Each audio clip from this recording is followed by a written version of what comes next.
چلمن ہے دسمن ہمارے کتنے شرمیلی کتنی شرمیلی دل ہم ہمارے یہ چلمن ہے تمہیں کیسے پتا ہے میں اشارہ کیا میرے دل سے میں جادو پکارا کیا میں نے اشارہ کیا میں نے وعدہ کیا پکارا کیا دل کیسے ہے بادل قسم سے چہرہ ہمارا چلمن ہے دسمن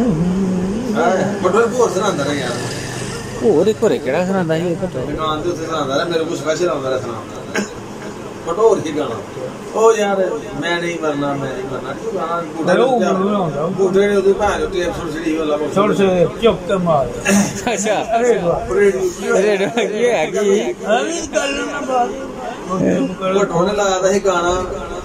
ہی لگا تھا وہ فلم دا رکڑی فلم دا گانا ہی تو لایا تھا جتنے گانا کہتا میں نہیں مرنا میں نہیں مرنا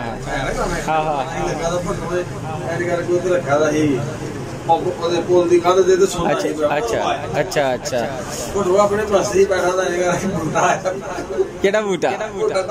اچھا انہیں پڑھا ریڈیو نے مارے جو گئے پورو تلے نہ کہا پہن پیچھے رہی ہے تو آندہ میں نہیں مرنا ہوئی مریا تھا تو کہا مریا کہ نہیں پٹو داری نہیں تانگے نے مریا نا کسا کسا وقت سزا ملی کو نو کی ملی موت جو تو میرے ہر بندے نو ملن ڈی تھی تیری بدوا تو ہر بندے نو لگ دی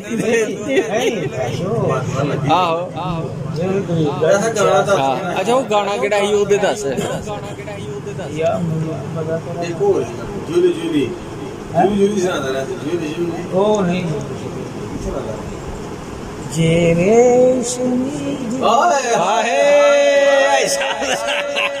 سربتی آنکھیں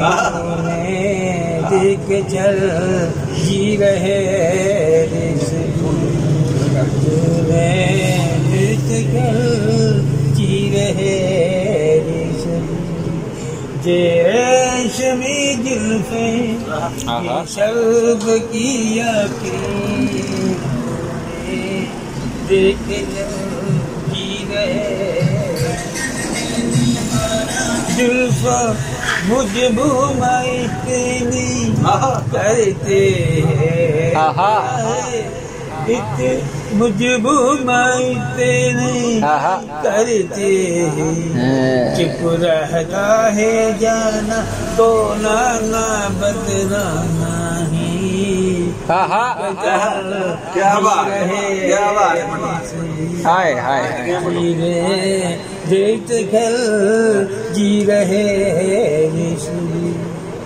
یہ ریشمی دل ہے یہ شرب کی آنکھیں تو نے دیکھ کر جی رہے مرغیاں پٹو پوریاں دیکھ کر جی رہے ود جاندہ پٹو سور نالوں گاہ دور جاندہ یقین کرو ود جاندہ ہے پٹو پورا کاریگر بندہ پٹو نو غزلہ میں ایک دو ہوندی ہیں نہیں چمبے دیئے بند کلیے تے ہو غلام لے دیئے تے ہو دی بھی کمیز تیری کالی تے ابھی پٹو سنندہ ٹھیک ہے